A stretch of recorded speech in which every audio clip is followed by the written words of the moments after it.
Hi, everybody. Time for part 4 of the Transformers Marathon, and we're going to look at the third entry in the live action Transformers series, Transformers Dark of the Moon. Dark of the Moon was released in 2011, again directed by Michael Bay, taking place 2 years after the events of Revenge of the Fallen. The Autobots, once again, are basically still hunting down what's left of the Decepticons, and apparently they are looking for some kind of device that supposedly can help restore Cybertron back to its former glory. Megatron, of course, is on the run after what happened at the events of the last movie. But the Autobots learn that the humans have actually kept a secret from them that decades ago an Autobot ship has actually crashed on the dark side of the moon, and apparently that ship contains some kind of technology that can actually basically hold the key in the future for Cybertron. And also on the ship is that technology's creator, Sentinel Prime, who is essentially Optimus's predecessor, if you will. And of course Optimus seeks to bring Sentinel back so he can essentially help restore Cybertron. But ultimately, Sentinel reveals to be a traitor as he's working for Megatron to essentially not only bring Cybertron to Earth, but also to enslave humanity just so Cybertron can be reborn.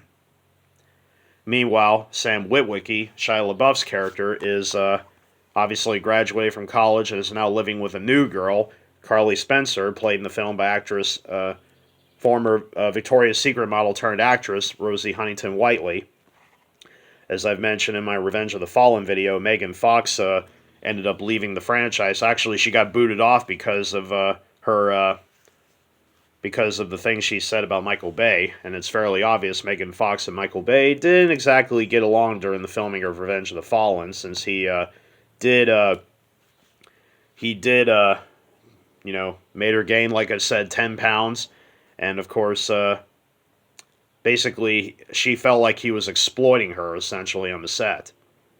And so she, called him, like I said, she called him Hitler, and before you know it, she got booted off the series. And of course, there is reference to her character Michaela in Dark of the Moon, where, well, the last girl ditched him and whatnot, so now he's got a new girl. And Sam is, of course, desperately looking for a job, despite the accolades he has, even getting a medal from the president, and ultimately, saving humanity twice. But yet, apparently, no job will hire him except until he gets in, But of course, he too eventually gets caught up in the war, essentially. So yeah, that's pretty much the gist of Dark of the Moon. But all I gotta say about the Transformers films is that with each new live-action movie that comes out, they just keep getting longer and longer. Like the original was 143, Revenge of the Fallen 149, and now this one is 154. Good lord, did they need to get any longer? Oh my god! But nonetheless, though, Dark of the Moon is, I would say up to this point, it's definitely the most epic of all the Transformers films. It's also probably the most action-packed of them all up to this point, and it's also probably the darkest and most emotional of the Transformers movies up to this point, by far. I will say, the final battle that takes place in Chicago in the end takes up roughly an hour of the movie.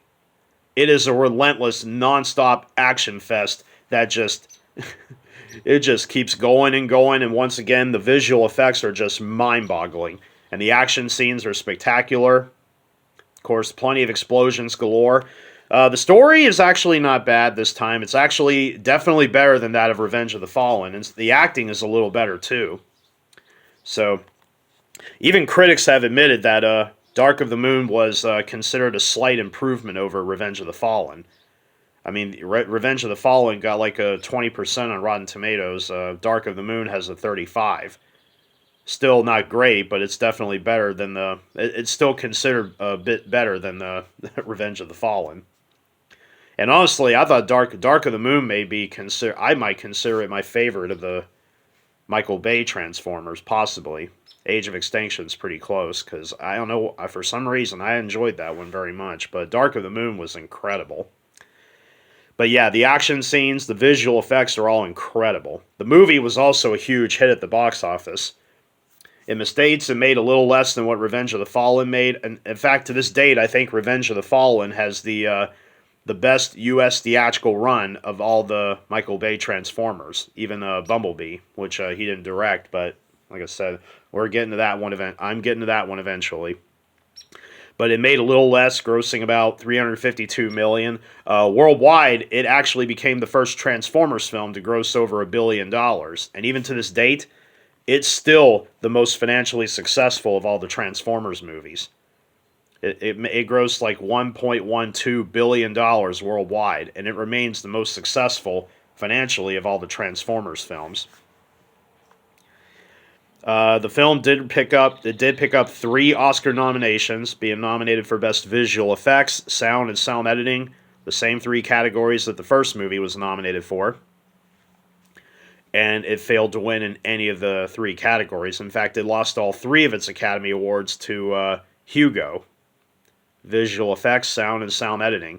It did pick up a Saturn nomination for Special Effects. And it picked up 8 Golden Razzie nominations, including a nomination for Worst Picture of the Year, which it failed to win in any of the categories. And I will say, if any of you did get the chance to see the film in 3D, it is quite a visual feast for the eyes. Thankfully, Michael Bay chose to not put in as many quick-paced cuts as he did in most of his previous films, thus allowing the viewers to essentially bask in the awesome visual glory that this film literally presents to us. Some of the best sequences in the film, in fact, some of the best visual effects parts of the movie, is when Shockwave essentially sends his giant, dragon, giant, mechanical serpent thing, as it literally breaks through the building and essentially breaks the building in half. It's a spectacular sight to see in the movie. And I can only imagine what that's like in 3D. I didn't see the movie in 3D in the theaters. I did see it in the theater, but not in 3D, so. Either way, I can only imagine what it's like in 3D. I'm sure it looks pretty amazing. I can't remember if it got nominated for any MTV Movie Awards or not. I'm not sure. I don't know if it did. Like I said, it did pick up a Saturn nomination for special effects, which at the Saturns that year, I believe the special effects award went to Rise of the Planet of the Apes, which did get nominated at the Oscars. Maybe one of these days when I do a Planet of the Apes marathon, I'll talk about that. Alright, so enough about the movie. Let's go ahead and... like I said, everything about this film is considered an improvement over Revenge of the Fallen. Everything. Anyway, let's go ahead and talk about the Blu-ray. The Blu-ray I have here is the limited 3D edition, which this came out a few months after the film's release, and it was initially released on Blu-ray as a 2-disc set, where it's just the Blu-ray and the DVD, but unfortunately, that version did not have any bonus features on it. Nothing. So, but Michael Bay did confirm that to fans that there will be a special edition of Transformers Dark of the Moon coming, and this is pretty much it, the special limited 3D edition. Sorry. So inside here are 4 discs. The first disc is the 3D Blu-ray, which I'll probably never play since I don't have a 3D TV. The second disc is the standalone Blu-ray with, of course, nothing. And there's the second Blu-ray, which actually contains the bonus features, which is only exclusive to this release. And the fourth disc is the DVD copy. So, as for the video on the disc, the video is presented in 2... Yep, there it is. Well, it's 1080p high def, so it doesn't exactly say what the... 7.1 Dolby True HD, 5.1 discrete Dolby Digital, which, why it says discrete, I don't know. English 2.0 Dolby Digital, 5.1 Dolby Digital in Spanish, Portuguese, so yeah.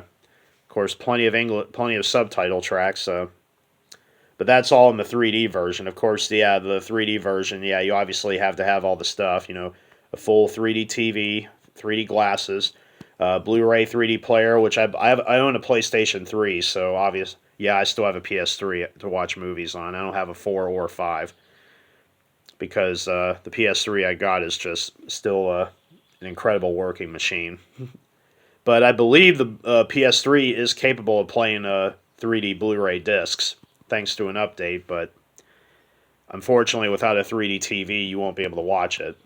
There are some movies I own on Blu-ray that actually have both the 2D and the 3D versions on the same disc. But whichever version the TV is able to play is no doubt can do whatever. So essentially, sorry, let me get this fixed here. Here we go. So yeah, the video quality on the disc, since I watched the regular Blu-ray, honestly, it looks incredible in high def. Video is gorgeous. So much great detail to be found. It's ridiculous. I would say I'm pretty much on par with the other one, so I would say out of 5 stars, the video gets a solid 5 out of 5. As for the audio, once again, it's pulse pounding, explosions galore, the sound effects are great, the dialogue comes out beautifully, and everything comes out perfect in the audio. I mean, this film did rack up sound and sound editing nominations at the Oscars, and yet the audio definitely shows it. So again, out of 5 stars, the audio gets a solid 5. As for the extras, like I said, the movie disc, even the 3D Blu-ray version has no extras, neither does the standalone Blu-ray, but the bonus disc actually comes with a nice wealth of material. Above and Beyond Exploring Dark of the Moon is a massive documentary that runs nearly 2 hours long, and it's a very comprehensive look at the making of the film. Basically, doing all the stunts, doing the action scenes, doing the visual effects, everything. Even the locations, yeah. Uncharted Territory, NASA's Future Then and Now, Deconstructing Chicago, multi-angle sequences, The Art of Cybertron. So yeah, the bonus disc comes with a roughly 3 to 4 hours worth of material, but either way, it's definitely worth getting into because there's a lot of material to be found in the bonus disc. It really sucks that the movie disc has nothing, like no commentary, no nothing, but either way, the bonus disc definitely makes up for that, big time. So I would say out of 5 stars, I'd give the extras definitely a 5 out of 5, even though it doesn't look like there's a lot there, but that one documentary running nearly 2 hours, almost 2 hours long, it's what definitely makes the disc come to life. So yeah.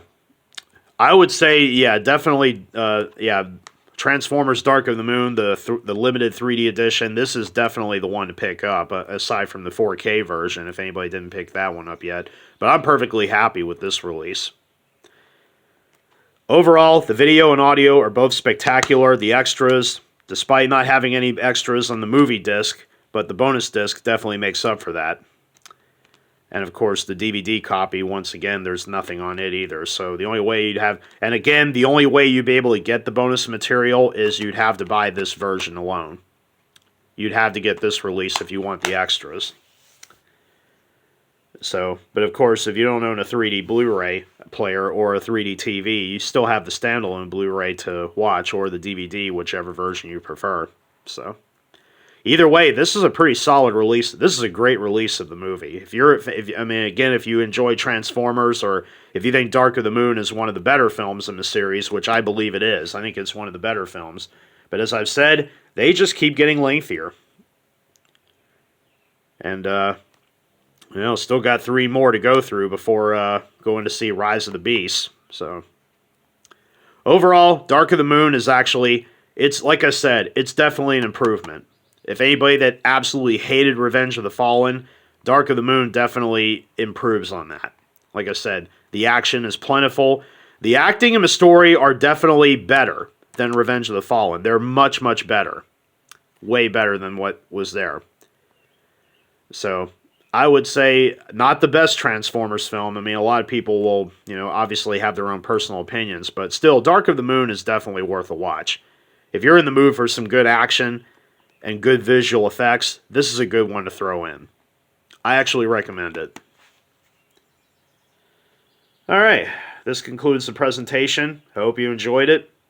And I will continue to do more movies in the days to come. And the Transformers Marathon will continue. So until then, take care and be safe.